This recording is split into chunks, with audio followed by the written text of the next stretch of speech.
Just the way my mind works. Every time I ring the temple bell, I want to go, ahoy, matey.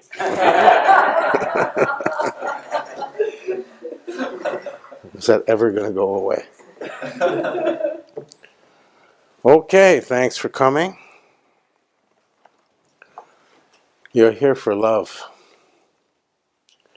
That's why you've come.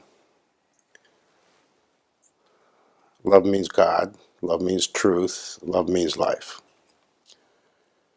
These are cliches, right? I mean, you couldn't even talk the first time you heard these cliches. Your whole life you hear God is love, and all these things people say that if you ask somebody, explain it, try it sometime. They can't do it.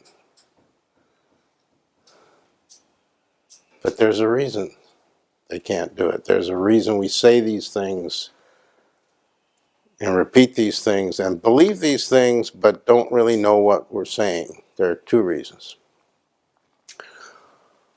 One reason is it's beyond human comprehension. It's just that simple. Human comprehension is based on mind and wisdom. And love is separate from that. Totally related to that, but at the same time operates in a separate way. So it's like men like to say that only women do this, but I've never met a man who I believe doesn't do this too. You try to look at your own ass in the mirror, you know. Turning around fast. That's very not an inappropriate way to talk about how we try to understand love. We try to catch it by turning around fast and seeing if we can grab onto it. But the point is it can't be done. You can't turn fast enough. No matter how big, no. I didn't say that.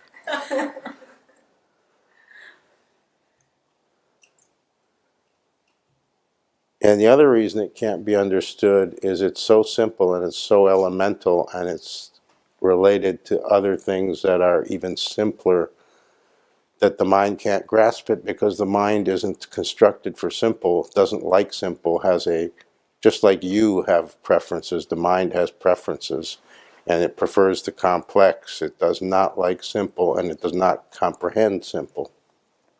If it's as simple as can be, the mind can't grasp it because it has nowhere to latch on. It needs a hook, and hook usually means complication or complexity.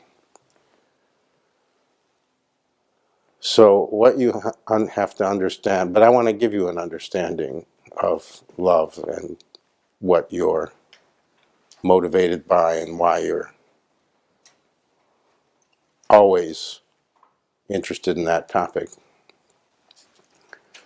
And why your whole life moves around that idea and that search for better love, more love, real love, true love, divine love.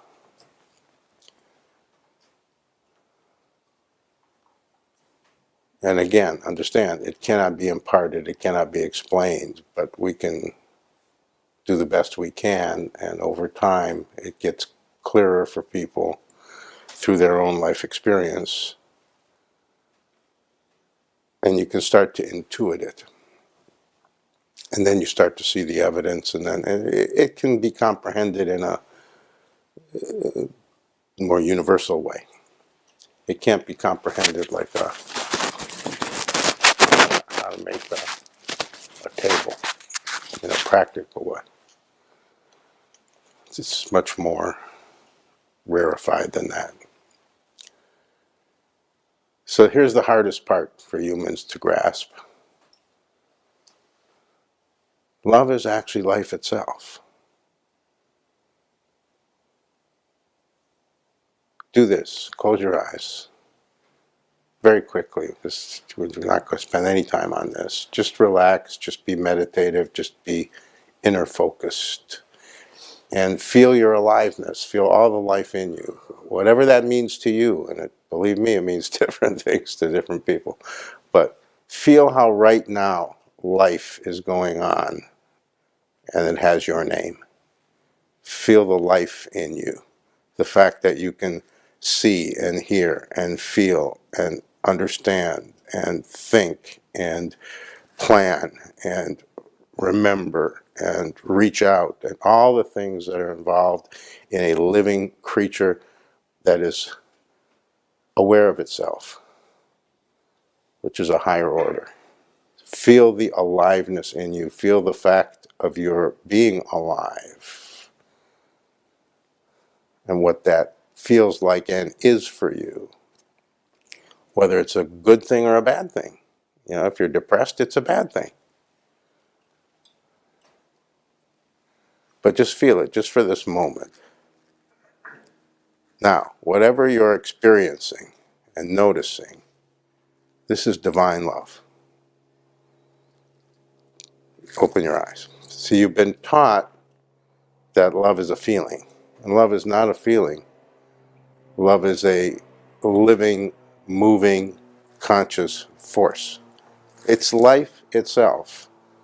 Now here's the blow your mind part. Life itself, whether it's thought of as love or not, life itself is God for real. The way God relates, well, it's even what it says in the Bible. God breathed breath into Adam, into the first human. So that's a made-up story, but it's the truth. So your breath is God's breath, is God's aliveness.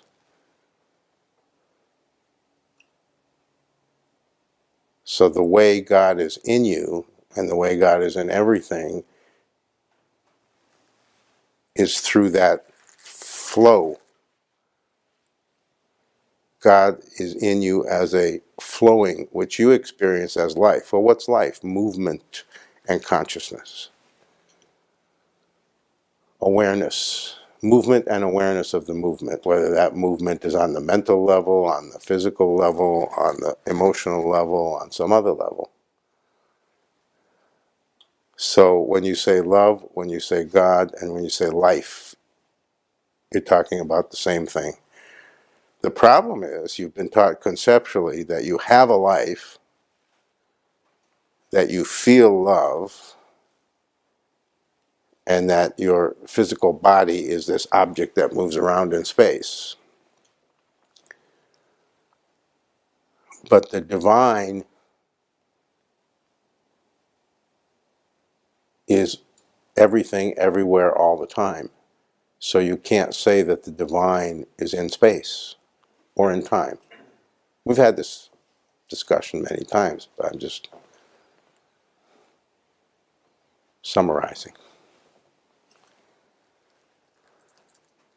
So the main reason the human mind can't comprehend the omnipresence of divinity in everything is because we're very, very married to and mentally bound to the notions of time and space. It's very hard for the human mind to think in eternal, non-spatial terms. Not just infinite and eternal terms, but the negative side, non-spatial, non-temporal. No time, no space. But in the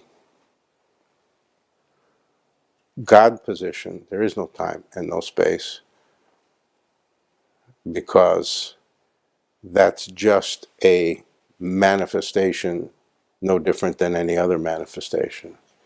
For us it's special because we feel bound by it. We feel like we live in it, like a fish in water. We live in time, we live in space. But that, I don't know if I should say I'm sorry to tell you or happy to tell you, it's completely a human illusion. It's the human perspective.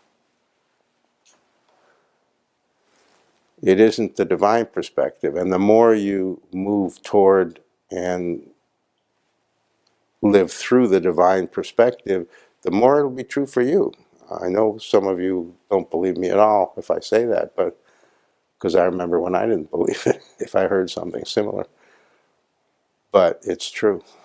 You'll start to be very aware of the eternal perspective, the infinite perspective, and the limited space and time perspective will actually be more perceptible to you and understandable to you as an illusory phenomenon, as something you experience, but that doesn't mean it's what's actually going on.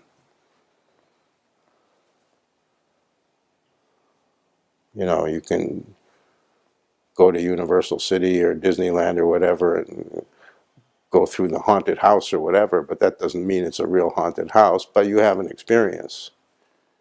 Time and space are kind of like the haunted house. It seems like it's there and it makes you scream, but it isn't really there. I just go for the screams.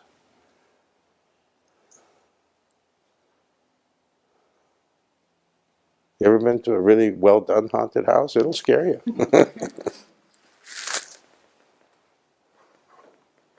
So it's not a problem. It's nothing wrong with the fact that we live in the time and space world, because there's a practical side to it. The problem is the problem is what we're taught, which is that that's reality. That's all there is, and that's how it is, and that's what's going on.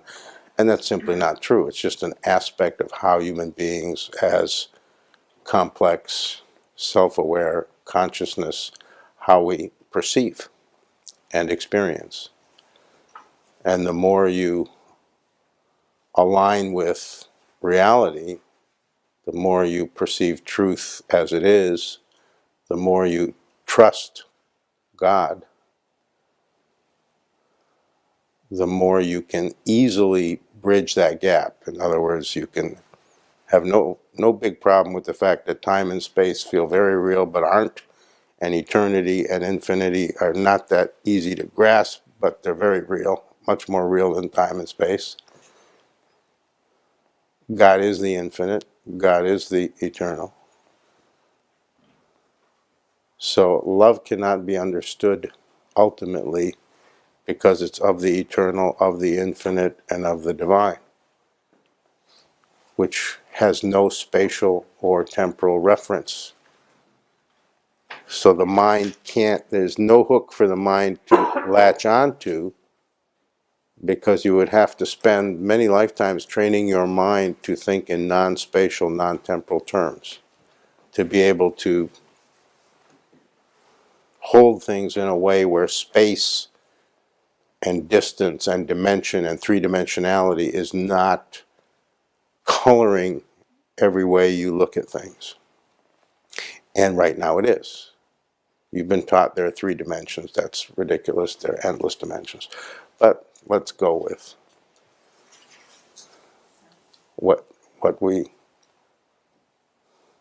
tend to be brainwashed into. So you've been taught that what's real is if it's 3-dimensional. So it has to have breadth and width and length.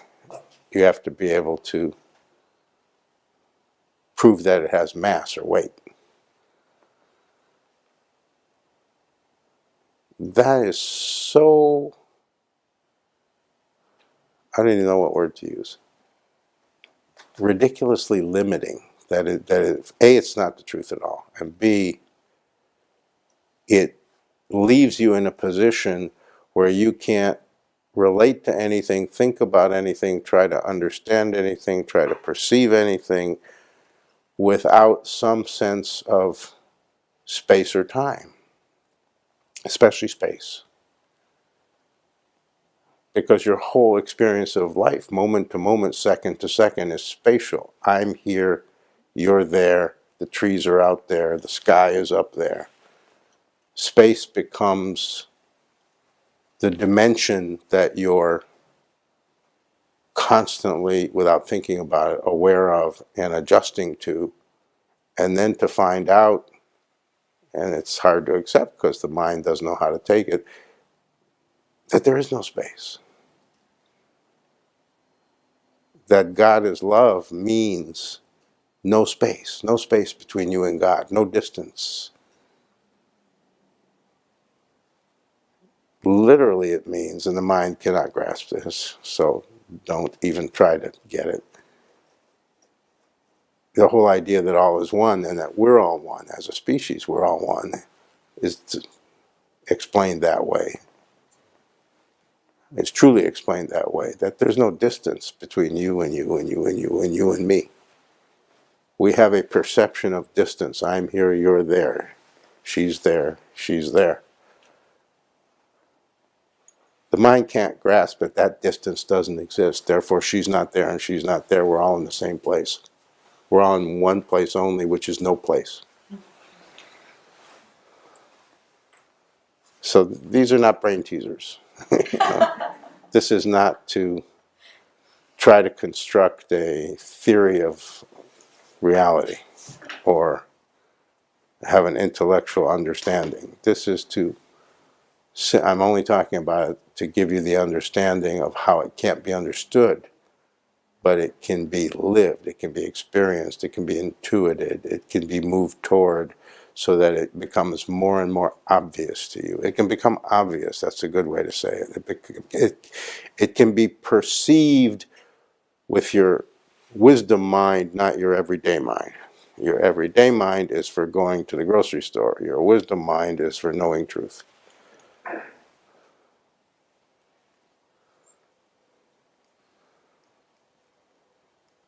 So I'm really talking, I guess this morning I'm talking to your wisdom mind. So the next time you hear somebody say God is love, challenge them to explain it. You'll have a real good time, because they'll get tongue-tied. They'll start to say obvious stuff that means nothing. Say, well, that's not an explanation. Push them. Just because it's fun. No, it helps them too. I don't mean be mean. I don't mean put them on the spot, but a little bit, see if you can challenge it, because it's good for people to stop saying conditioned, brainwashed, clichéic things that they sincerely believe, and they don't even stop to realize, I don't know what I'm talking about.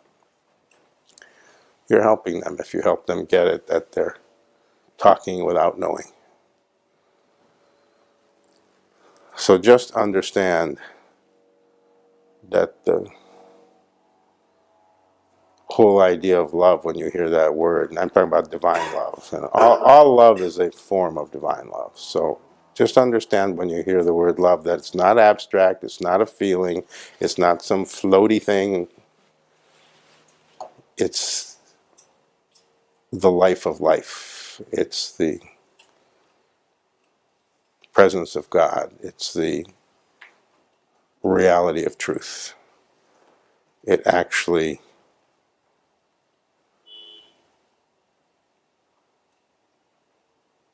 exists in form on every level, in every way, from the smallest to the largest. So that's why we can't really wrap our arms around it, because you'd have to be able to wrap your arms around the whole, and we can't do that. We're part of the whole. Okay, that leaves you something to chew on for the rest of the day. So.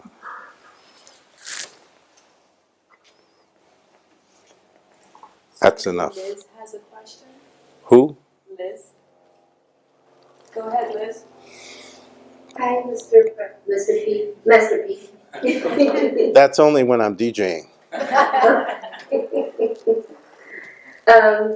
had a question about God love. If we have God love, is that the same as self-love? There's many ways to answer that question, so I'm going to answer it the way most people need to be responded to, which is their opposites. One answer is that yes, it's exactly the same, because the love in you that you have for anything is God's love.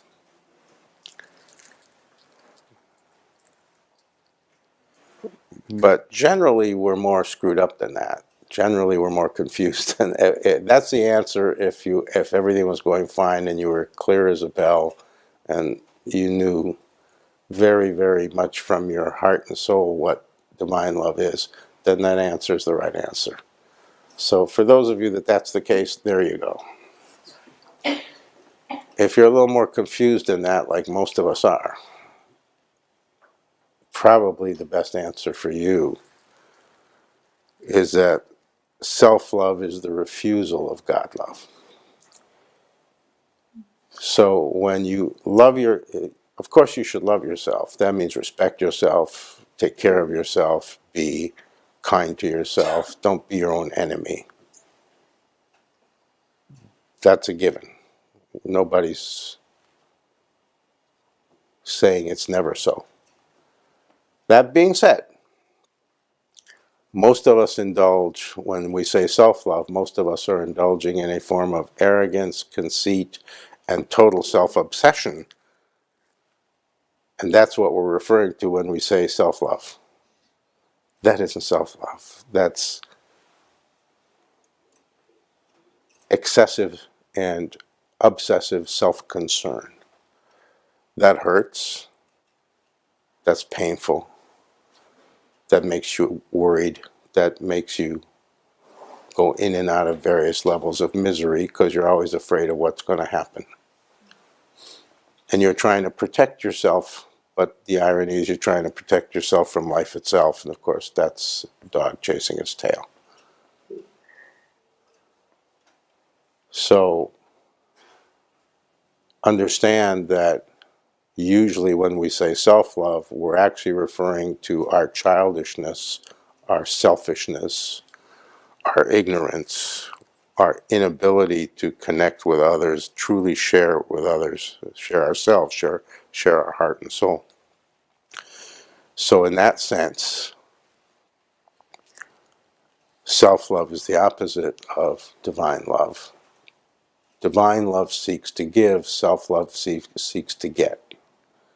Self-love is neediness, generally. It's a feeling of lack. It's, will you please love me? And then all kinds of little social bargains get made. If you love me, then I'll be nice to you. And if you say hello, good morning, and smile at me, I'll smile back at you.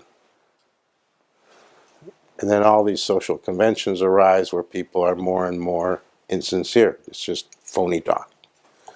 And no real love gets felt or exchanged.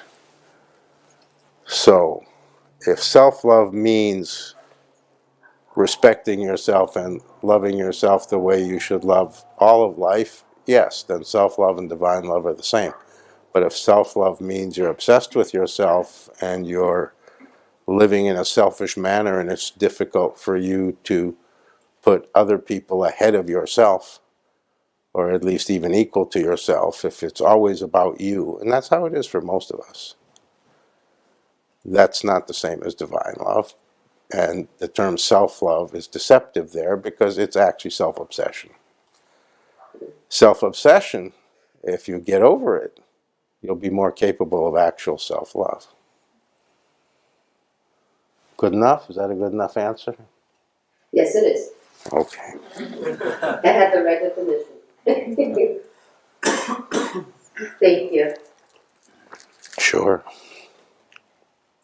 Is it getting close to your moving time? Didn't you say you're moving to LA in the spring? Yes, May, for my birthday. May, okay. Yeah. May Day. I'm excited. I finally passed my learner's driver's permit test, if that's what it's called. Well, let me know when you're on the road so I can stay off.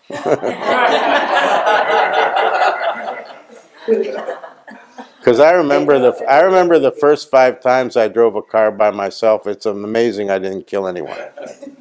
That's my goal, not to kill anything. We support that goal.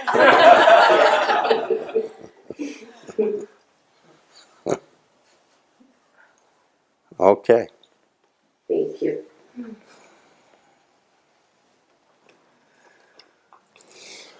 Sanji, Ishan has a question. Ishan, can you go to the question, please? Can somebody microwave that for me? That's ice cold. It's still good, but it's better when it's hot. So I want to report that I passed my marriage and family therapy license test. So now you can drive. And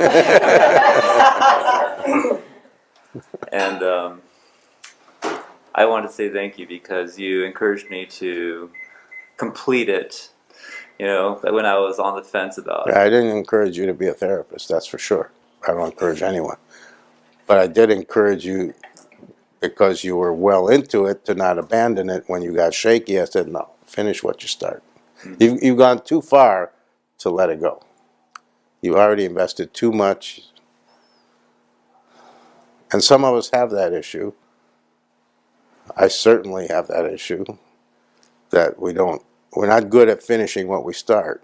The only way I got through graduate school, and it was the first time I ever made a firm, willful decision, and it taught me how to do it, was I just made the decision. I knew myself well enough to know, I'm going to fuck this up. I'm going to because I'm the guy who went all through college and then dropped out 5 credits short of graduating. You know, that's a pattern. So when I got to graduate school, way later, I realized I'm going to do the same thing, or I'm going to quit halfway through, or I'm going to meet some woman halfway through and get derailed. You know, something is going to. I'm not good at. You know, it's 4 years. It's long term. I'm not good at finishing. So I've told this story before. I just made a firm, total front of your willpower decision. No matter what, if God comes down on a flaming chariot and tells me to quit, I'm not quitting.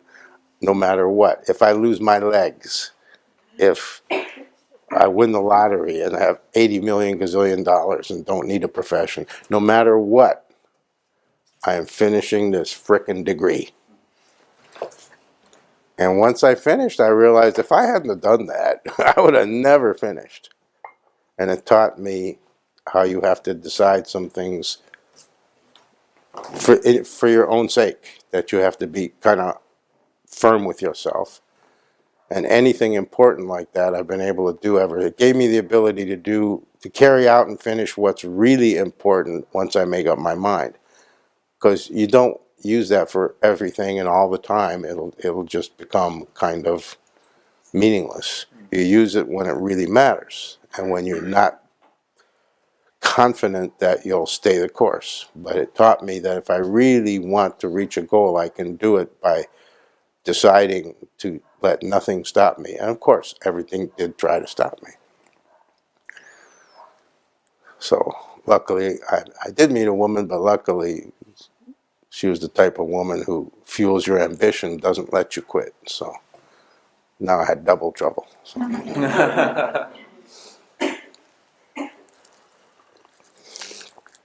Okay, well, I guess congratulations. But now, I'm falling back into this pattern of like seeing how I'm not serious about things, and like how I'm very reluctant to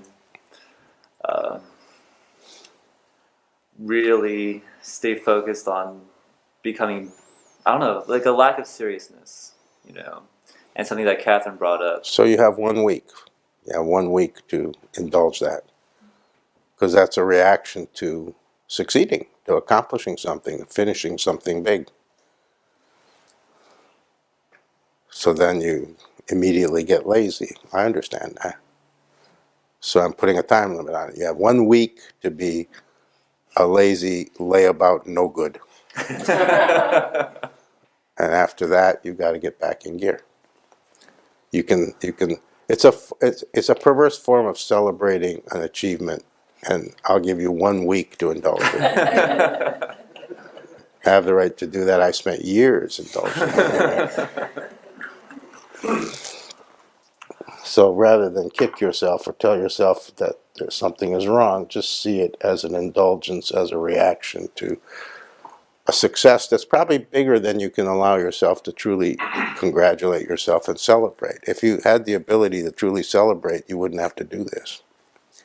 So you could check that out and see if there's a way to celebrate that would make it unnecessary for you to lapse into kind of this lazy approach. But I don't want to challenge you too much. You can have the lazy, but 1 week is your limit. So I don't know how far in you are, but you'll have to figure that out. Okay. And I'm wondering if this is also related to the just feeling more indifferent, like, okay, well, you know. This is the biggest achievement you've ever done, isn't it? Well, I mean, you became an engineer, you had a whole other degree, you succeeded, all that. I'm aware of that history, but that wasn't like a heart thing like this. You decided in the middle of a career to leave that career and go do something else because you felt called to it, or you felt that it was more in line with what your life should be about. So this is bigger, isn't it? In that way, isn't this bigger? Definitely. Yeah, so this is a more meaningful achievement. This is a more meaningful success. That now you've completed the requirements. There's still requirements, but you've completed the hard part. So you're having, this is so common, so you're speaking for a lot of people. It's good for people to hear this. You're having difficulty acknowledging yourself. You're having difficulty celebrating the fact that this may be the biggest achievement in your life so far, in terms of you put your mind to something, made a goal, and achieved it, and changed your life. So you're not giving yourself the real credit. And that's why you're lapsing into, my guess is, that's why you're lapsing into this kind of self-indulgent, little bit, you know, questioning everything, whatever, approach, when you should be jumping for joy and telling yourself that you've done well. We're all good at telling ourselves we screwed up, but most of us aren't that good at telling ourselves when we've genuinely done well, right? When you say that, I mean, I can see how what I did give myself, I didn't fully take it in, you know? Yes. It was just kind of still on the surface. That's what I'm saying, that you have to get it all the way, that, wow, I made this decision, this is years. I made this decision years ago, and there's all these steps along the way, all these things to do, and people drop out, and it's not easy, and it costs money, and you have to go here and do that, and I did it.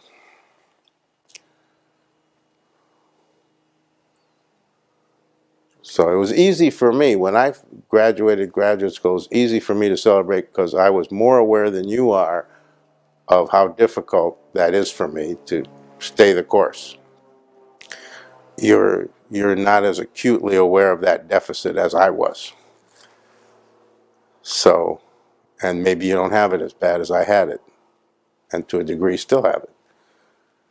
So, but it doesn't change the fact that that's what's going on here, and that if you can congratulate, you should really be congratulating yourself. That's difficult because people teach you, oh, that's conceited, don't do that. But you should. When you have a major achievement in life and you only have a few, that's the time to actually congratulate yourself.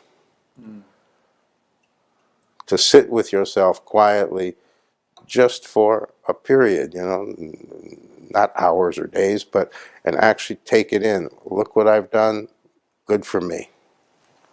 That's loving yourself in the right way, not the conceited way, not the selfish way. Acknowledging and recognizing when you've set a goal and succeeded at meeting it, and it's something good. You know, if you set the goal to be the best heroin dealer in LA, that's, but this is a good thing.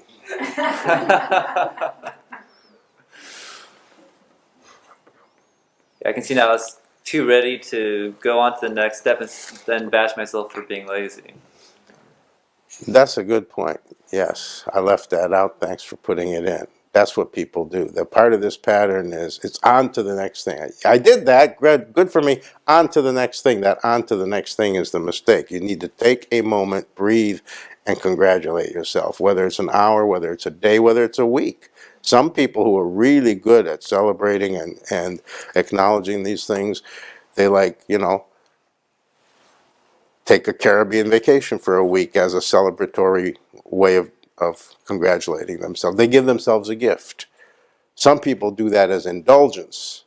That's different. But when you can do it as a true self-congratulations, that's a really good ability. Someday I hope to have it. Me too. Me too. Thank you. Okay.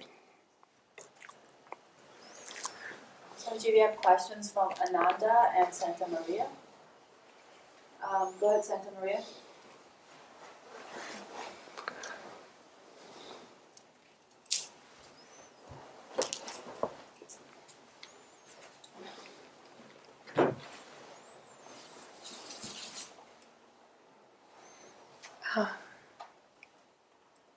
I want to report that last weekend was very challenging for me after you spoke to me. Talk to everybody. Yeah, it was very difficult, and I don't know where it came from. I was not actually aware of the idea of my Catholic background, but I want to clarify that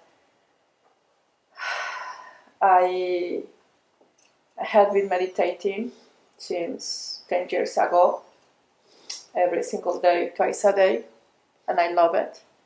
When I started doing it in the tradition that I'm doing, I knew the first week that I wanted to serve and to teach meditation. Good. So I am already a meditation instructor. I have been training with Anand and Himalayas, and I have been doing for 6 years, and I love it. And also I teach Sattva Yoga as well. But 2 years ago, I was more like, the call was to go more with the study of the Vedas. Mm-hmm. And so I have been taking the courses for the last 2 years. Every course is every 5 or 6 months, and it goes more and more. So I'm going to take the next weekend. It's the whole weekend. So that will go towards for me to be able to complete the teacher training of the Vedic meditators, which I'm pursuing. I want to do because it's a tradition. This has been transformative and led me to many places and know the path. So what you told me last weekend was very hard. I mean, I don't know where. Well, it was very confusing. you don't come to me because I make it easy. I don't know, but it was I feel actually very uncomfortable the whole Saturday. I was actually angry and I said, what I'm doing here. But, I love you. My mother loves you too. Mothers always love me. And so I'm very Good blessed. morning, Mrs. Cleaver. I'm very blessed that, I don't have my family here, my relatives, no one is here, except for one aunt that is in Orange County, but she's always in Mexico, she's not even here. So I had the blessed that I had a very wise mother, that you know her. So I spoke with her, and let me tell you, she's very Catholic, and she's so close, like all this state of consciousness. And then I spoke to her, and I told her how uncomfortable I felt when I know that I had been going through this path. And she knows that how respectful I am with all religions, and I don't judge because I respect the state of consciousness. And then she told me, listen to him, he's right. And I was so impressed because she is like the most defendant of the Catholic Church. And for me to hearing her, that she was telling me that you were right, that I need to destroy all that fear. It was so beautiful. Good. If my words comfort you, I'm not of much use to you. But if my words challenge you and throw you into turmoil and make you question something that you've never questioned, then I'm helping you. So the whole week I experienced a lot of love, but I experienced in a very different way the way you spoke today. It's not feeling, it's just knowing that it's life itself and I am that. And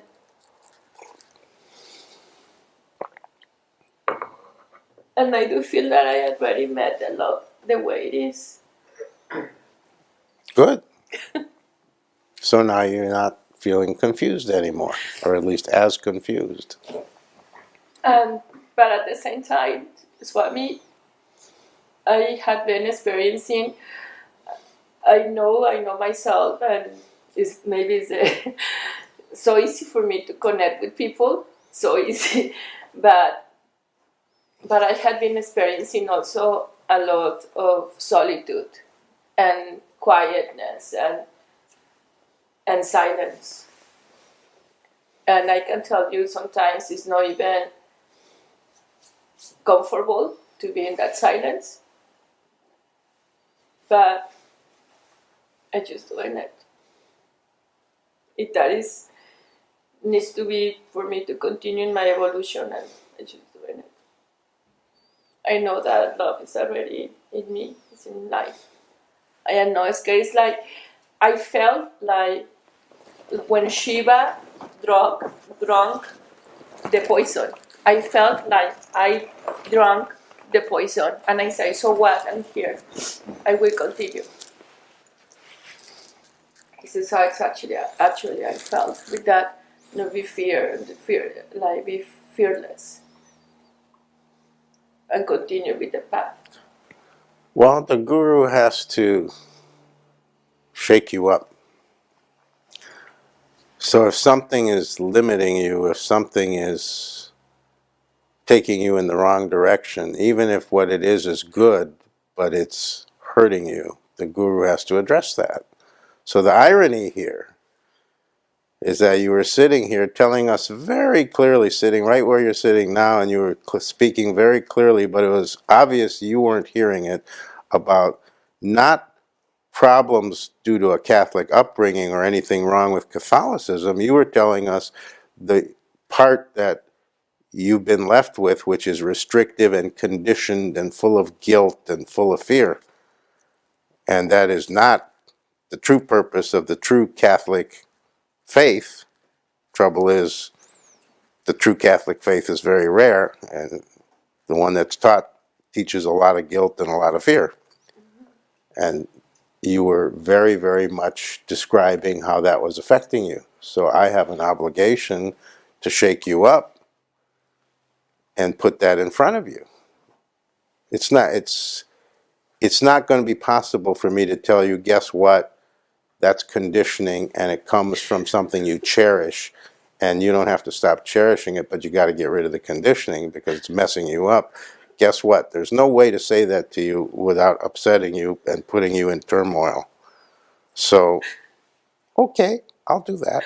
But it's like, even with my name, it was called Santa, means saint. And I said, when I was a child, I was saying, why they gave me this name? It takes so much responsibility. Like, I was even angry to be called saint. Imagine all the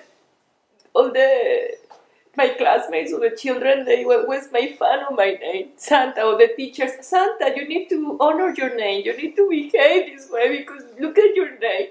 So I was very angry, Master. Oh, you just tell them I'm going to change my last name to Claus.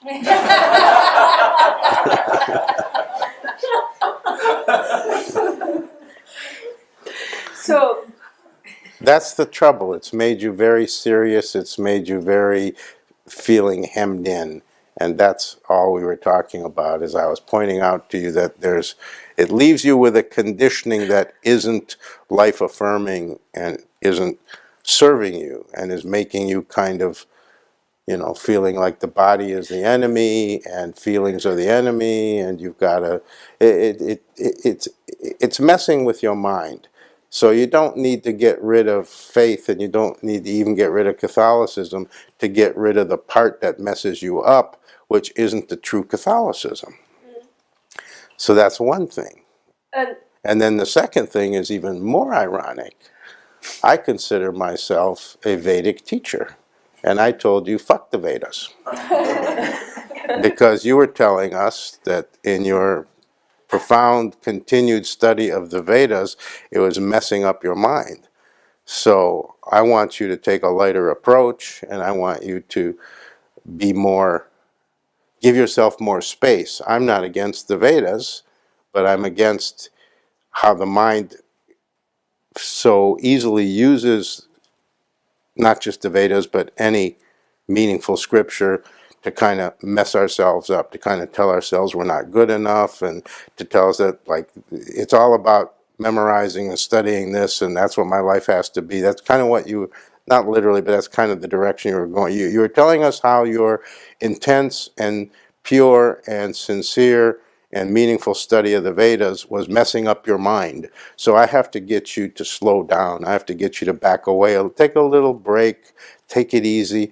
Keep reading the Vedas, but not quite with that seriousness that makes it all a problem. So I had to do that in the quickest, most effective way I know how, which I just say, fuck the Vedas. No, yeah, you. Which is ironic, because I've never even read the Vedas and I love the Vedas.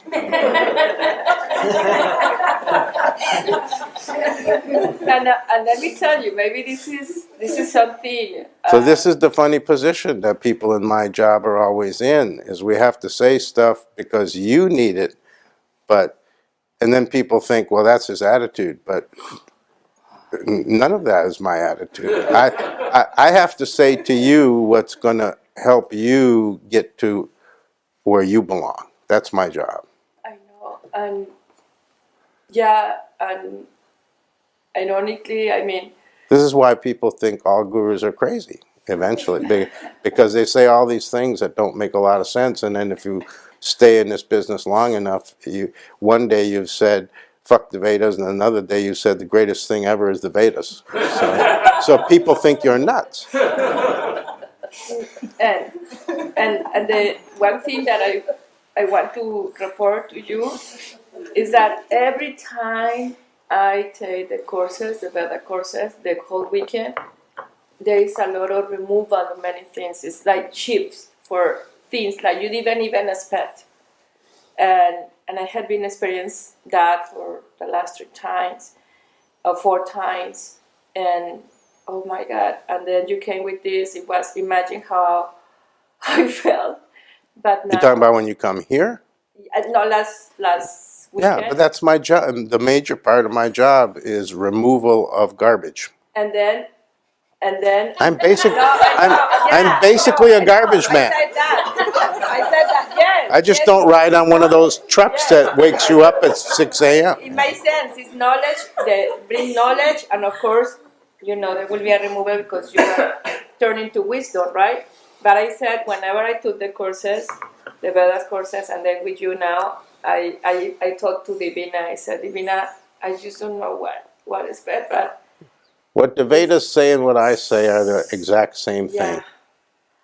So yeah, let's. I actually do, because when we were trying to figure out the best name for ICODA, I didn't win. I was outvoted, but one of my preferences was that it has have the word Vedic in it, Vedic Center for it, I was outvoted, but that's how much I consider myself a Vedic teacher, a Vedic person, someone who represents the ancient Vedas. And I do the best. And all that without ever having read a damn Veda. I know. It doesn't have to be read. It has to be the access. Have the access. It's not read. It's have access to that. But this is my report, and yeah. So So I felt that I drank whenever you're very the poison of the universe. oh well, Shiva then I did a great job. I think I should take a Caribbean vacation. Yes, you do. Yes, you Congratulations to me. do. Because it was like that seed, like that cord, like like. Well, that's Take it. that's spiritual surgery. So we did it quickly. We do. You know, that can take years. We did it in 1 week. That's pretty good. And then the Veda comes again in the course, and it will be, I don't know, but I'm here, it's okay. It's okay. You survived. So far, I haven't lost a patient. They've all survived. So far, when I need to do spiritual surgery, no one has died. Yeah. But yeah, if you get angry or upset with the guru, that means they've touched a nerve. Good. Good, thank you.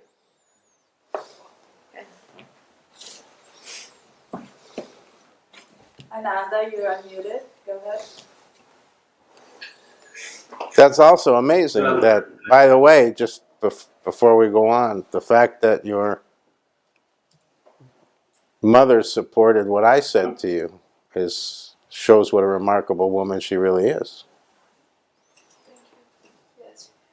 And my mind was low, like.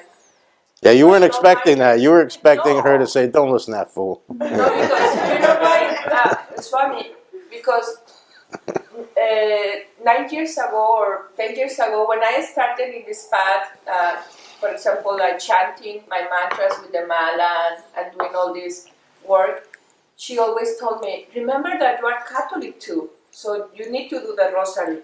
And I said, "Yes, Mama, I'm doing the double work. I'm doing the rosary." I was doing it, seriously, I was doing that. Well, it's even simpler than that. A mala is a rosary, and a Yeah. rosary is a mala. They're just two different words. I was praying the Ave Maria, the Holy Mary, and then I was praying the Gayatri, or the other mantras. And then her response when I spoke seriously with her was like blow-minded, because she said, "He's right. Catholicism is full of fear. Listen to him. He actually, she spoke of him so beautiful. Like, trust me, when I entered here today, it's like I feel so honored, and thank you. Thank you. I'm really sorry. I know I was in a very comfortable situation last week." That's okay. You didn't send me any nasty texts or anything. No, of course, no, I won't do that. I Oh, you don't think people do that? But actually, yes, it was like unexpected, and she loved you very much. She always say hello to you. A very nice lady. Thank you. Interesting. Well, we'll save it for another time. You said Ananda. Ananda. Go ahead, Ananda. Yeah, Beloved Premodaya, I became aware of quite some things, and it has a lot to do with less hesitating, more speaking out, and I thought, this is for spiritual meetings, but of course, it just spills out into my daily life too, and it frees a lot of energy. It's pretty amazing.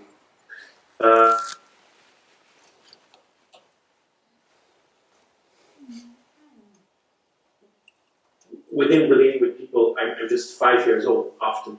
There's feeling extremely, extremely vulnerable. I didn't know that was going on, but it is. And at the same time, seeing that, feeling also way stronger than before, not to fall into the 5-year-old responding or reacting. So. So you mean feeling 5 years old, meaning like they're the adult and you're the child, they know and you don't, you're in the lower position.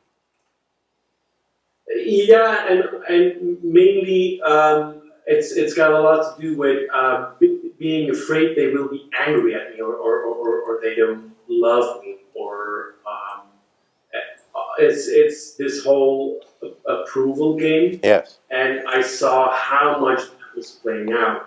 But I don't. I have a choice. I don't have to fall into that pattern at all. And also because I also notice, like I often, like so many people, I guess, taking over the energy of other persons, and how immediate that happens, and how easy it is to just fall into that, and basically not have a mind of your own, just to accommodate always whatever other people bring. And yeah, so there's a lot of awareness around that. And well, I kind of think it's because of a lot of things. It's because of you, it's because of the retreat, but in trying to find more ways to decondition. Like 2 weeks ago, I started writing with my other hand, and it's a simple thing, but it does a lot. It makes me aware of a lot of other habitual patterns I fall into. And it's all because of you and because of the retreat and everything that was shaken up there. And I guess also sending the voice to you. And naively believing you're getting them back. So. That's the 5-year-old.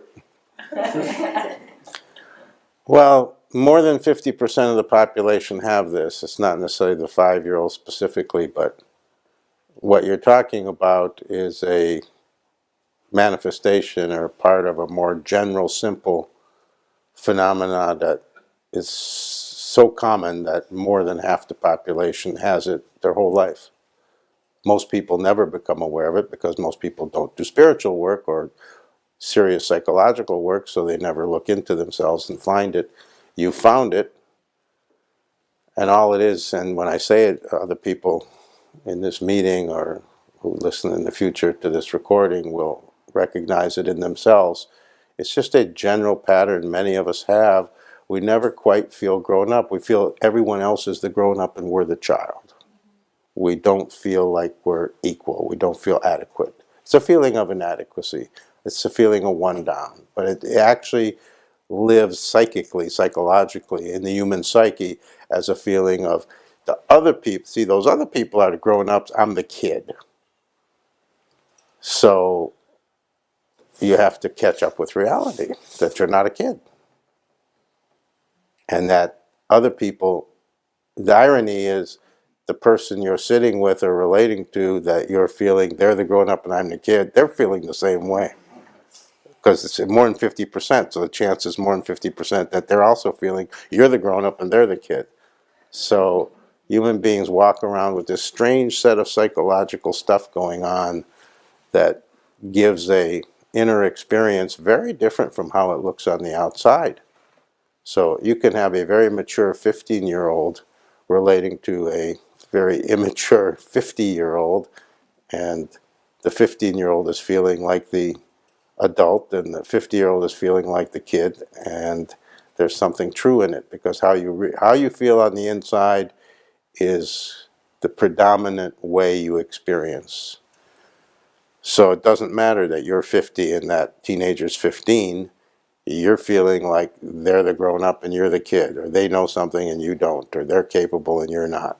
So you have to ask yourself if you have this general pattern that the majority of people have. More than 50% means the majority, even if it's only 51%. I don't know what the percentage is, but I know at least more than half of the people in Western culture have this. This is more a Western culture thing because Western culture tends to infantilize people.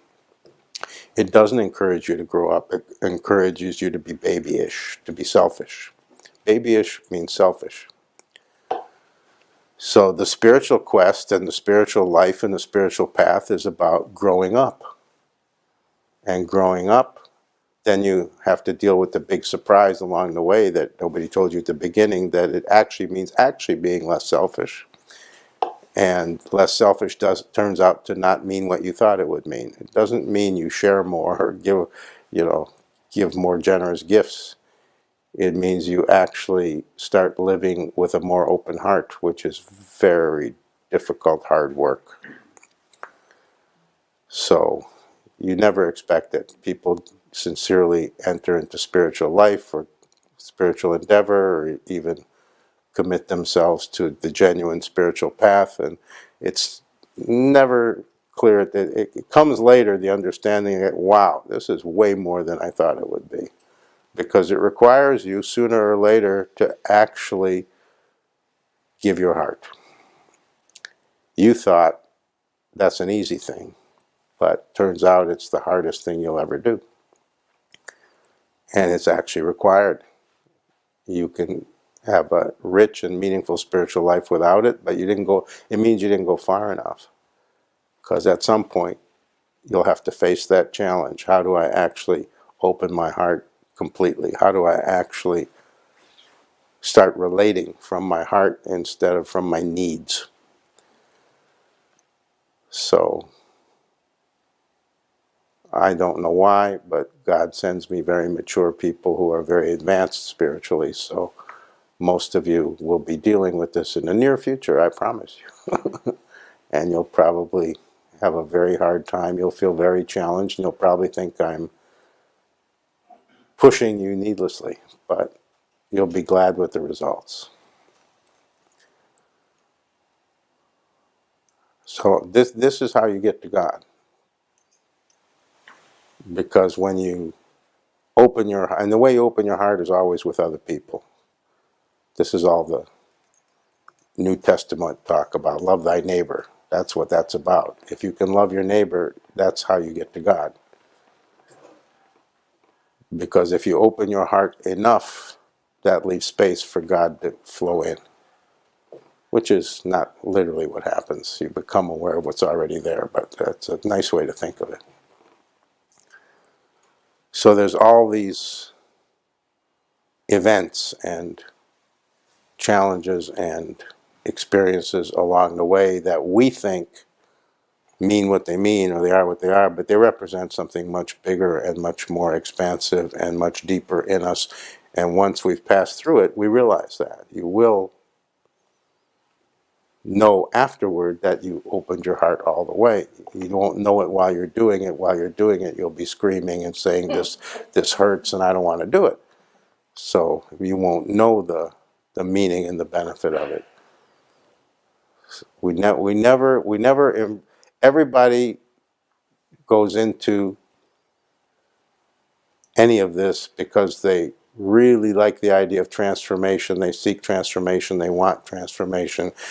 And no one embraces transformation, because actual transformation means actual change. And no one likes change. Everyone likes familiarity. So when actual transformation becomes close at hand, even before it starts happening, when you can kind of smell it in the air, it's on its way, you immediately start moving away from it. You immediately start complaining. You immediately start disliking it. Everyone says, give me transformation. And then when transformation starts to come, everyone says, get me out of here. So remember that this is the way we're wired. Human beings don't like the unfamiliar. And the unfamiliar is just the everyday form of the unknown. And the unknown is God. So you have to be willing for what you don't want.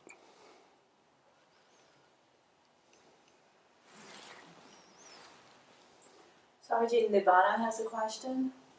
Go ahead, Nirvana, you're unmuted.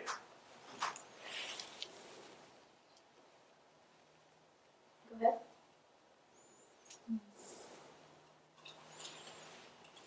Oh, we can't hear you.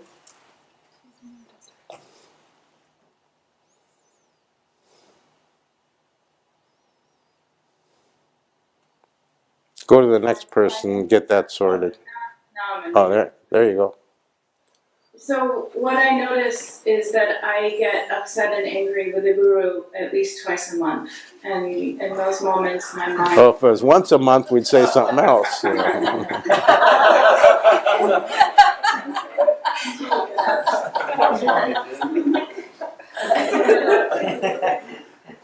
So what I notice is that what I'm doing right is I keep coming back. I'm not getting entirely derailed and running away, which is what my mind. Is it on a particular date, or is it something I say? It's something that you say. Okay. And what I'm doing wrong is that I don't want to even believe it for a minute, and I allow myself, at least an hour of fuming. So we explained it, or we talked about it already in this meeting. It means I touched a nerve. Yeah. It has nothing to do with me, and it has everything to do with you. Absolutely. So don't be mad at poor me. It means I'm doing a good job. I know that. The wise. Be kind to the elderly. I'm not sending nasty texts or nasty emails. Well, that's because you don't have my private number. That's why you don't have it. Most people have it, but you don't have it.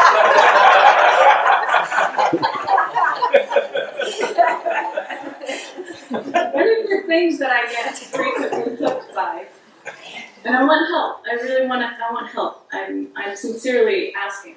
I get hooked by the dichotomy that you present between those of us who are on a genuine spiritual path and the rest of the world. The rest of the world is also on a genuine spiritual path. It's just wrong.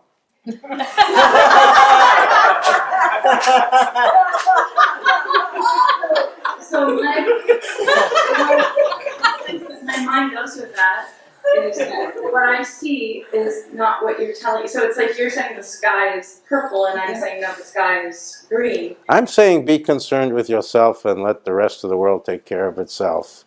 What does it matter for you if the rest of the world is on this path, that path, no path, any path, the polka dot path? What does it matter? What does it matter for you? What matters for you is your journey Godward. And that's what you should be concerned with. So what you're telling me is you get angry about concepts that are not direct, that have no direct relation to your individual journey.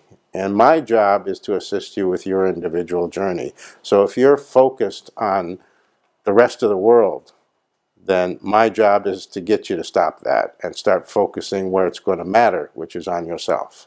Yeah, and thank you. But that was just an example. Where I get stuck is when my reality, when I perceive feels different from what you say is reality. Because I've spent my whole life disregarding my own knowing. And so giving up my knowing to an authority. Don't give anything up. Always trust your own knowing. And if something I say sounds like it disagrees, wait and see if it really does. It might get resolved over time by itself. But I'm not asking you to accept something I say because I say it. I'm not asking you to believe me over what you know in your heart or in your wisdom. I'm asking you to consider, I am asking you, because you're kind enough to listen, those who are kind enough to listen to me, I am asking you, inviting you to consider what I say and to never give up your power, never give up your originality and individuality. You are not to adopt my philosophy or my view of something in place of your own. You are to see if I can contribute something to your understanding. But you are not to put me on some pedestal. That's what a real cult and a real cult leader is they say, believe me and don't trust yourself. The real guru, the God-ordained guru, forces you. It's more than challenges you or invites you or encourages you. Forces you to trust yourself. Forces you to have your own view of things, because that's all you've got is your own experience. You can't get to anything real except through your own experience. You can't get there through thinking, and you can't get there through feeling, and you can't get there through reading books. You must have direct experience. The only way you get to reality is by more and more experiencing your way toward it. So you're just not clear on this point yet, that when you listen to me, you're not to adopt what I say. You're to see if it fits for you and take what helps you, and don't worry about the rest. Because I'm not here to help you trade up to a better philosophy, meaning the Guru's philosophy or the Guru's way of looking at things. I'm here to help you get more clear on what's real and right for you. That's my job. So if you think that what you believe or feel or have experienced is supposed to always fit neatly with what I talk about or what I've experienced or what I share, then you simply need to understand that that's not what this is about. In that sense, I am not teaching anything. I am challenging you to verify what you believe you know or already do know. If it's not verified, then you may be fooling yourself. If you verify it, then it's moving you toward truth. So if you agree with everything I say, then you're a follower, and I'm not. I have disciples. I don't have followers. I'm not interested in followers. I'm not interested in yes men. I'm not interested in people who come to me because they want to adopt what I say, because that doesn't help anybody. Then I'm actually harming you. Then you should go to somebody who's interested in controlling you. I'm interested in freeing you. I'm not giving you a philosophy to live by. I'm challenging you to live for real. That's what all real spiritual workers, let's say, to keep it very generic, that's what all real spiritual workers do. They challenge you to be more who you always were, always are, and can only be. You came in this world as you. Right now you're you. You'll leave this world as you. And the problem is society conditions you in all kinds of ways. All kinds of experiences happen. All kinds of influences, and things get twisted. Things get messed up. It's a messy life. It's a messy world. It's messy being a human being. And you get confused, and you move away from who you really are. The whole spiritual quest is to get back to who you really are. That's all. That's why I say I'm a garbage man. It's removing the garbage. We don't need to make a better you and put it in place of the you that's there. We just need to get rid of the garbage, and the real you will be evident. You're already that, because you can't be anything else. The problem is it's covered over. It's all mixed up with a lot of nonsense that isn't you. If we get what isn't you out of the way, you're fine. Yes.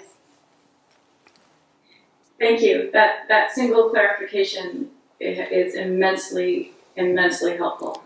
But it's very meaningful that if I say something that pushes a button, that's a big clue to you of some area where you probably are carrying a conditioning or a sense of limitation or some kind of emotional hurt, and it's a clue to you where to look in terms of understanding yourself, so that you can also, you can't leave it up to me to clear all the garbage. You've got to be doing that too.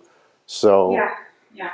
Well, I'm working every week with Catherine, and I'm definitely getting down to some really difficult things that I need to look at, some garbage that needs to be removed, and I'm working hard. So thank you so much. the sincere disciple, believe it sounds daunting, but it can be joyful too. The real disciple is working on themselves every minute. Yeah. If you have a competent therapist to help you, if there are psychological or emotional issues that need attention, then absolutely competent psychotherapy is wise and good. All kinds of different therapies and methods for helping a person to move forward I endorse them all. If they're right for you, okay, just make sure they're right for you, and make sure it's somebody who knows what they're doing. And the guru is always trying to help you get more clear. But ultimately, it's your job. Ultimately, it's your task. You will do most of the work. You will do most of the heavy lifting of the spiritual forward movement and the march toward truth and the acceptance of love as the reality of life. So if you don't do your share, and this happens for people unconsciously, you kind of expect a guru to wave a magic wand and do it for you, or expect your therapist to kind of fix you, and you're hoping they do it quicker, and you forget that you have to do it. You forget that that's what this life is for, to clear things out in such a way that you actually know truth, you actually know God, you actually reach love. That's the purpose of a human life. That's the purpose of your life. The reason I so easily dismiss everything having to do with conventional life is because that's focused on making money or being popular. It has nothing to do with reaching God. Ultimately, it's all about reaching God. Even that's a perverted form of trying to reach God, but it's not going to work. It's going to end up with that life being wasted. So that's why I just am dismissive of it. It's not because I'm a nasty, hardcore guy. It's because I don't want you, who are the real, sincere, spiritually aware people, wasting your time trying to convince somebody who's not interested that there's a better way or a bigger reality going on. That's only for the people who want to go in that direction. People are free to drive off a cliff too. It's like if most of the world's going in a wrong direction, so what? Make sure you're going in the right direction. But I do say from time to time, and quite frequently, don't waste your time on people who are going in the wrong direction, because a lot of people have such good-heartedness. They want to kind of help people who they see are good people but are kind of clueless when it comes to the spiritual. You're never gonna convince anybody of the spiritual. The only way that happens is they see something in you and they kind of intuitively recognize there's something good here, and then they ask you. That's a different situation. So, but all this, organized religion, evangelism, where they go out and they grab people, that's just politics. That's just trying to force people to have a certain belief system, and that's nasty stuff. You have no right to tell someone else what to believe. And I'm not talking publicly to give you better beliefs. I want you to be who you really are. And to do that, you're going to have to let go of most of your beliefs, because most beliefs are just that, superficial limitations, something somebody taught you so long ago you don't even remember. And you'll get to your purity, you'll get to your essence by seeing that you can live just fine without beliefs. Knowing is what's required, not believing. Blind faith is blind, deaf, and dumb and helps nobody. It should be faith based on you've seen it with your own eyes. That's the real faith. You know it's true. That's the real faith. You know it's true so you can accept a wider possibility. That's the real faith. And it's amazing how God sends me people who already know that God is. Most people who do what I do, they're trying to help people realize that God is, but I get better people than that. I must have done something right. I get the advanced class.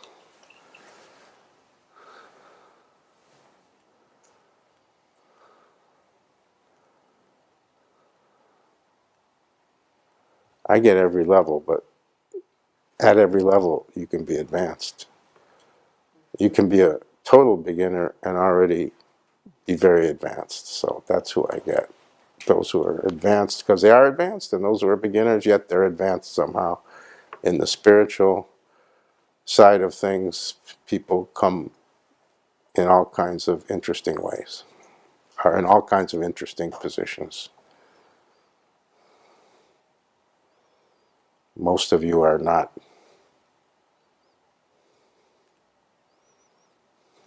questioning whether truth is possible. You're just asking how to get there.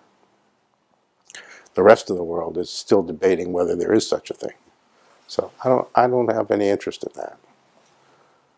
I already know the truth of it. I already know it is. I don't need to listen to any debate whether truth exists or not, or whether God is real or not. I already know. And so do you. That's why you hang with me.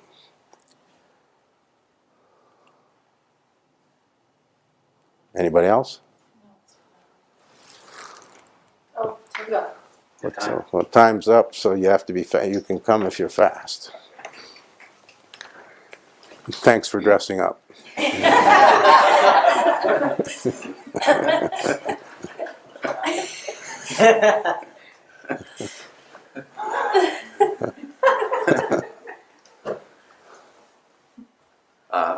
Last Wednesday's discourse at the end, you said something about love that Talk to the whole group so they can hear you. you said something about love being more solid like a rock, and that really blew me away. I mean, that's like something I'm still trying to. And I explained it more today. Yeah, I don't remember what I said Wednesday, but I explained, if that's what I said, then I explained it more today. yeah, being more life, more relating, and I've always put it as such a abstract thing or such a wild thing. Yeah, but that's not new. You've been with me a long time, and for a long time I've been trying to explain again and again in every which way that love is, there's nothing abstract about love. I had remembered you saying it about God, but with love it was a little bit, it was just very surprising to hear it was like a solid rock. That it has substance. Substance, yeah. The same way a table has substance, the same way a rock has substance. That's not this feeling in the air. Right, yeah, this hairy-fairy kind of like, you know. Or even this good attitude. Love is not an attitude. Love is a real thing. Yeah, the first thing I thought of is just all the exercises we do of relating and looking each other in the eyes and just really grabbing somebody. And I felt the closest, I mean, that feeling was really at that Osho event with the you know, the bowls and the different sounds about how we all. Oh, the Master P DJ thing. Yeah, it was just for me it was totally true. I mean, the next day I think I told you something happened where I was like. Yeah, well, it was a trance event. It was advertised as a trance Yeah. event, and it was my purpose to put you in a trance. But it's a trance that puts you in a trance for the purpose of taking you out of the everyday trance, which is the real trance.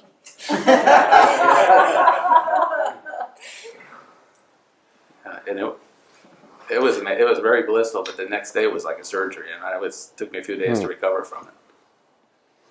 And there were a lot of interesting dreams. Always drive safely after I'm the DJ. Well, I think I shared with you when we drove home that night is that the next day when I was driving to work through Beverly Hills, everything looked like a movie set. It was just, you could see out the palm tree, it was just like, whoa, this is like a cartoon. But it was, that was the feeling of more of a solid afterwards. Well, that's your neural pathways recognizing that that's closer to the nature of things, that it's a set, it's not real. Yeah. You've been conditioned, brainwashed, that driving down the street, what you see is real. It's not. It is more, it's not a movie set, but it's more, that is a more towards the truth understanding than thinking of it as real. If you see it as a movie set, you're closer. Right, yeah. And this whole week, I've been reflecting so much how elusive I've been since I was a kid and kind of a loner, like kind of the Lone Ranger. Yeah, you have a way of slipping in and slipping out, yeah. Yeah, I come off as, you know, and I am social.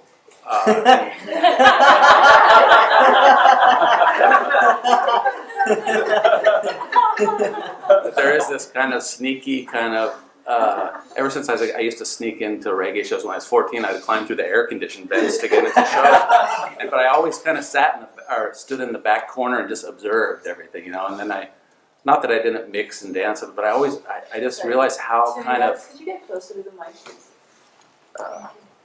just how elusive and kind of, I I don't know if sneaky is such a good word, but kind of like It's a little too harsh, yeah. harsh, yeah, Because you're not trying to sneak, it's just a way of kind of being this shyness or something. unobserved. Unobserved, yeah. And that this whole love thing connects more with not being, like really being there with people, not being so Being observant. visible, Yes, being willing to be seen. The slippery thing is not negative, it's not like you're sneaky, it's just you don't want to be seen. yeah. Not wanting to be seen means fear. Fear, Well, what else can it ever mean? yeah, If I don't want you to see me, then I'm afraid you'll have some idea about me that I don't like. yeah. Or you'll see something that I don't want you to see.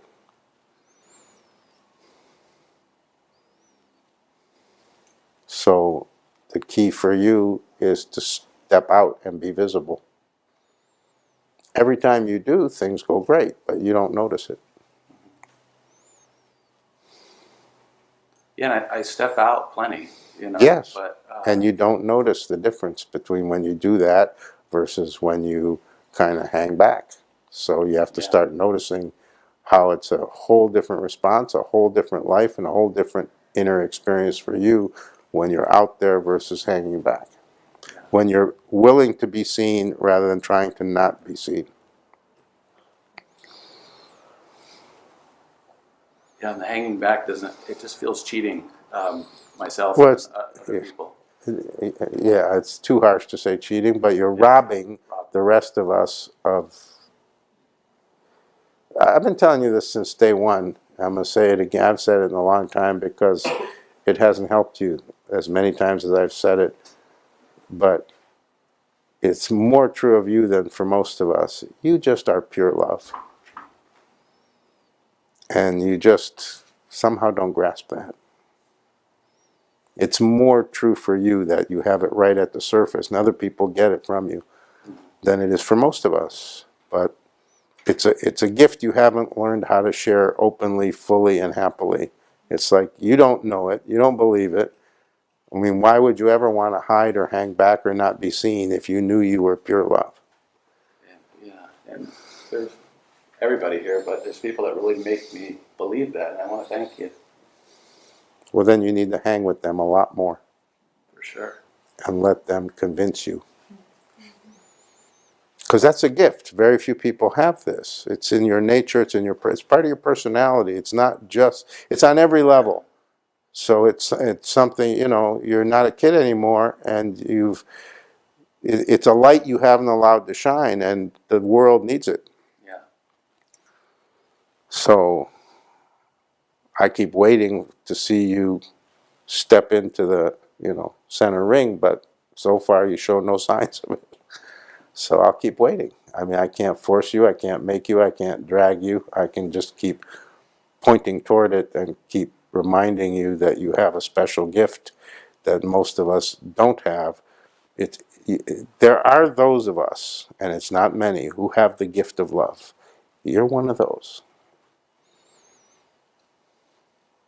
I don't have it.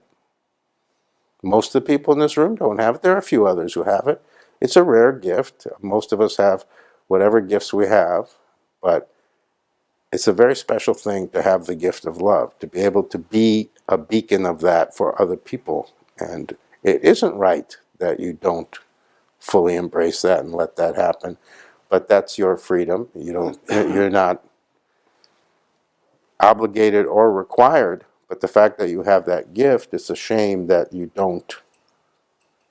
haven't reached the point yet where you can share it fully and openly and happily and realize that it's your gift to give. That there's absolutely no reason for you to hold back ever, because when you don't hold back, the whole room lights up. yeah. I want to be less hesitant, and I was even today. I was like, I don't know if I want to, kind of nervous to go out. But then Shanti was in the back of my head because she always tells me you need to share more, and that really kind of helped push me. Not push, but it just helped, enforce that I do. You need to relax and let yourself be who you really are. And other people will see it as love. It's one of the very first things I said to you 10 or 12 or whatever years ago. I gave you a practice for it, and then you came back for many years and said, I really don't do my practice, but every now and again I do it, and every time I do, miracles happen.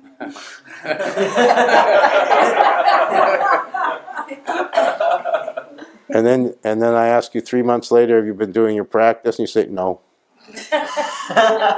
And I'm not, criticizing you. That's what people do. I know all about that. I do it, you do it, everybody does it. But the issue here isn't whether you do your practice or not. The issue here is the day going to come when you get it, that you have the special gift of love, and that is something that you need to be sharing. Only because it's so rare. Only because very few people have this in their makeup in this way. Everybody has love to give. I'm not saying you don't. But there's a few people who are like they're the beacons, and you're one of those people. It just happens to be you're one. I'm not even giving you a compliment. I'm telling you the facts. And You're one I'm of those not aware- people. I don't feel like I'm not aware of that. I'm just holding back. Well, cut it out. Yeah, you're gonna. You made me aware of that the first time I got it initiated. I fell on your lap crying because you said that, and I couldn't believe it. I was shocked. You said it's going to be a little easier for you because, your love incarnate, and I felt love. I told you you're love incarnate. I thought I was the complete opposite. And you proved me wrong. It hasn't been easier for you because here sits love incarnate still struggling with I don't know what to do. So. And feeling older every day and wearing my pajamas. I better hurry up.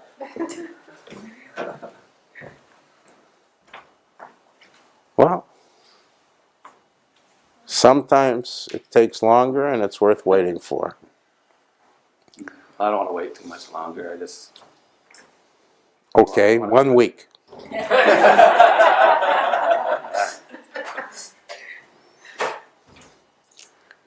How many people do you think I've told they're love incarnate? 1.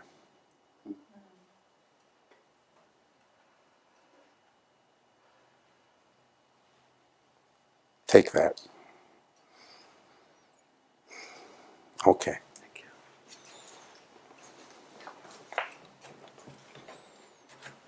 you. So everybody else, do not let your mind trick you, hearing that conversation, into thinking that somehow you're not love incarnate, somehow that guy has something I don't have.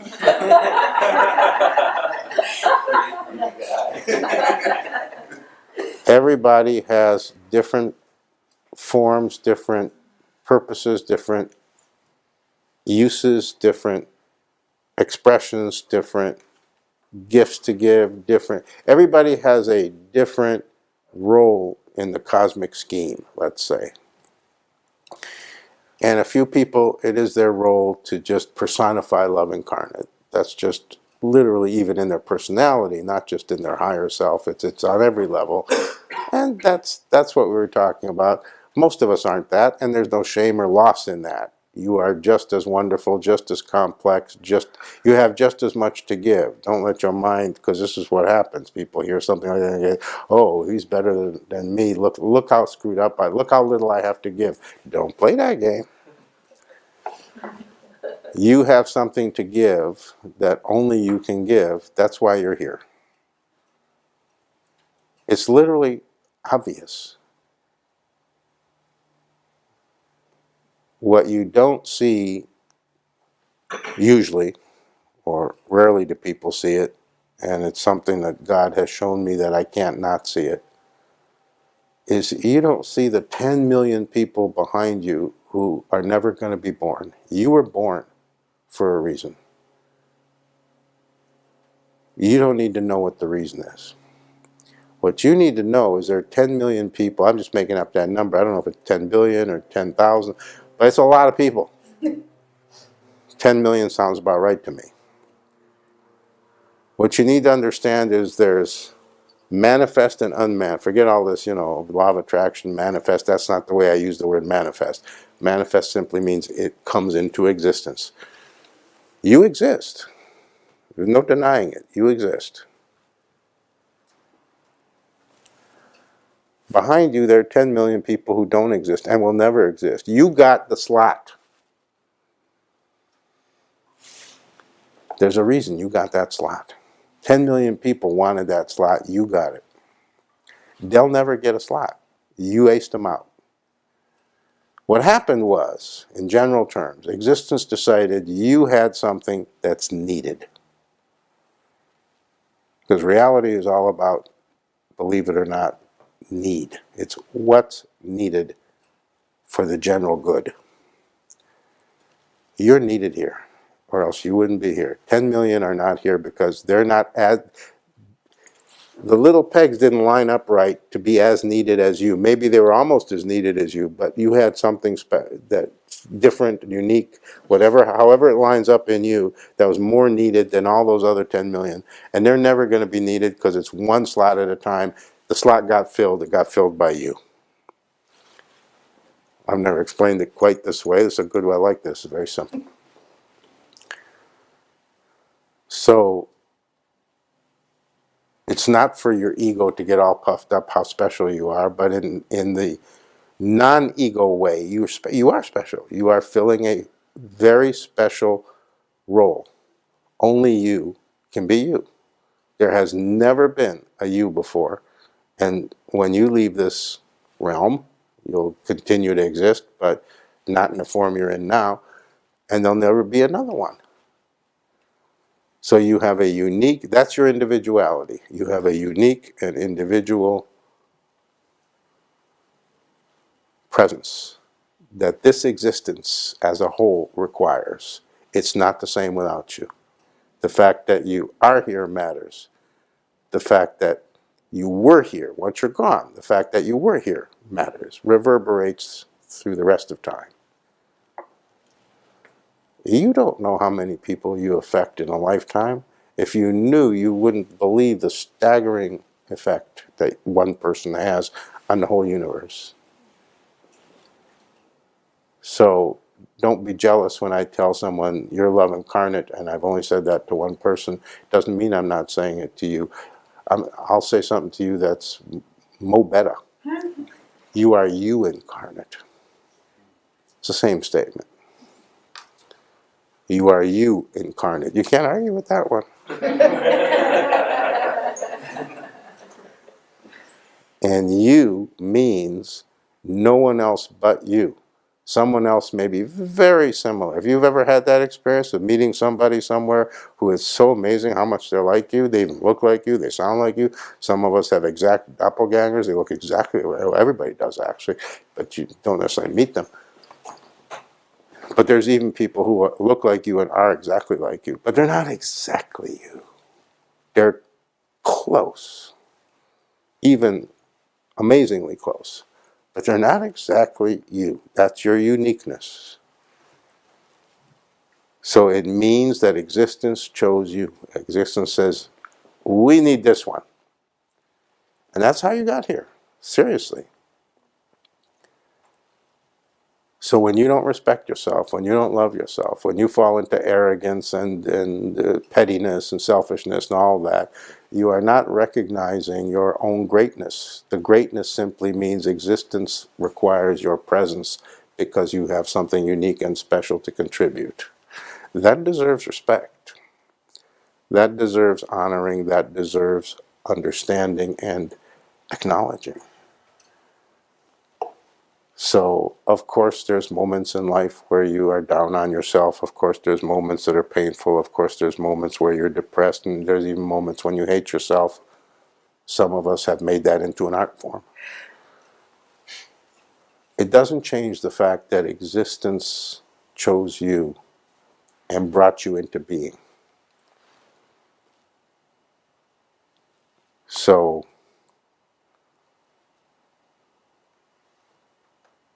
become who you are is your task. And the result of that is it takes you to God. You get to God through yourself. You're the road. The guru is just the travel guide.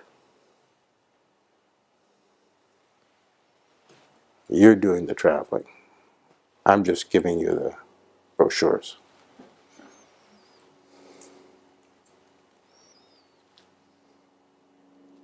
So, with that understanding, hear the words more clear for the first time.